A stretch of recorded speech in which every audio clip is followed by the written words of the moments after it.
روشن کی طرح واضح ہو جائے گی۔ میرے آقا صلی اللہ علیہ وسلم ارشاد فرماتے ہیں، سیدنا عقبۃ بن عامر رضی اللہ تعالیٰ عنہ راوی ہیں، رسالت میں آپ صلی اللہ علیہ وسلم ارشاد فرماتے ہیں کہ اگر آپ کسی ایسے فرد کو دیکھیں جس پر اللہ عز و جل عطاؤں کی برسات بھی کر رہا ہے، اللہ عز و جل اسے عطا بھی کر رہا ہے اور وہ گناہوں کا سلسلہ بھی جاری رکھے ہوئے ہے، اگر اللہ عز و جل کسی شخص کو عطا بھی کر رہا ہے، وہ جو مانگتا ہے اللہ عطا کرتا ہے، اور وہ گنہگار بھی ہے، گناہوں کا سلسلہ بھی جاری رکھے ہوئے ہے، رسالت میں آپ صلی اللہ علیہ وسلم فرماتے ہیں سمجھ لو کہ یہ اللہ کی طرف سے ڈھیل ہے۔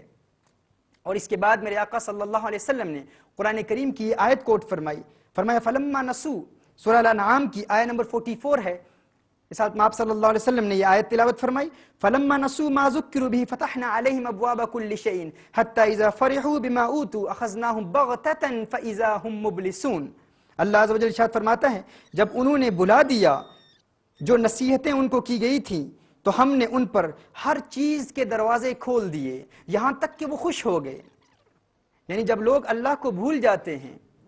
احکام دین کو بھول جاتے ہیں، حرام اور حلال کے مابین امتیاز نہیں کرتے، گناہوں کا ارتکاب کرتے چلے جاتے ہیں، تو وہ اللہ سے اتنے دور ہو جاتے ہیں کہ ایک وقت آتا ہے کہ اللہ فرماتا ہے کہ ہم ان کے لیے دروازے کھول دیتے ہیں، عطاؤں کے دروازے کھول دیتے ہیں، وہ جو چاہتا ہے اسے ملتا ہے، اسے ایک اچھی گاڑی چاہیے مل جائے گی، اچھا بنگلہ چاہیے مل جائے گا، اچھا مکان چاہیے مل جائے گا، کاروبار میں ترقی چاہیے مل جائے گی۔ اللہ عز و جل عطاؤں کی ایسی برسات فرماتا ہے، فرمایا یہاں تک کہ وہ خوش ہو جاتے ہیں، پھر فرمایا فَإِذَا هُمْ مُبْلِسُونَ أَخَذْنَاهُمْ بَغْتَةً فَإِذَا هُمْ مُبْلِسُونَ۔ اور پھر اچانک ایک وقت آتا ہے کہ ہم ان کو پکڑ لیتے ہیں، اور پھر ان کے لیے امید کی کوئی کرن نظر نہیں آتی، پھر ان کی آس ٹوٹ جاتی ہے، امید ٹوٹ جاتی ہے، کیونکہ پھر توبہ کا موقع ان کے لیے انہیں زندگی میں میسر نہیں آتا۔ لیکن ناظرین کرام، یہ شیطان کا ایک بہت بڑا وسوسہ ہوتا ہے، وہ ہمیں تسلیاں دیتا ہے کہ تیرا رب تجھ سے راضی ہے،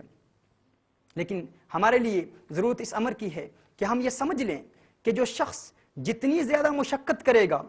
اس کو اللہ عز و جل اتنے ہی بلند و بالا اور عرفہ و اعلیٰ درجات عطا فرمائے گا، اور جس کا مقام عند اللہ جتنا زیادہ ہوگا اس کے امتحانات اور آزمائشیں بھی اتنی زیادہ ہوں گی۔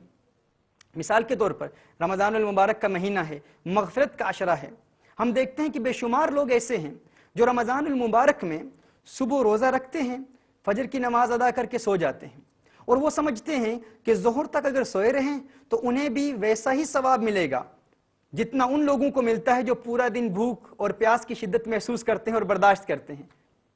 حالانکہ ان کی مشقت کم ہوتی ہے، ان کی محنت کم ہوتی ہے، وہ کم تکلیفیں برداشت کرتے ہیں، تو ان کو وہی مقام نہیں ملے گا جو ان کو ملتا ہے جو پورا دن محنت بھی کرتے ہیں، مشقت بھی کرتے ہیں، بھوک کی شدت اور پیاس کی شدت کو برداشت بھی کرتے ہیں۔ ناظرین کرام، اس حوالے سے میں چاہوں گا کہ چند احادیث اب سماعت فرما لیں۔ حضرت ابو موسیٰ رضی اللہ تعالیٰ عنہ کو ایک سمندری جہاد کے دوران ہاتف غیب سے آواز آئی کہ اللہ عز و جل نے اپنے ذمہ کرم پر لے لیا ہے کہ جو شدید گرمی کے دن اپنے آپ کو اللہ کے لیے پیاسا رکھے، اللہ عز و جل اسے سخت پیاس والے دن یعنی بروز قیامت سیراب کرے گا۔ ابن ابی دنیا فرماتے ہیں کہ اس دن کے بعد حضرت ابو موسیٰ رضی اللہ تعالیٰ عنہ اس دن بھی روزے رکھتے جب اتنی گرمی ہوتی کہ انسان اپنے زائد کپڑے اتارنے پر مجبور ہوتا،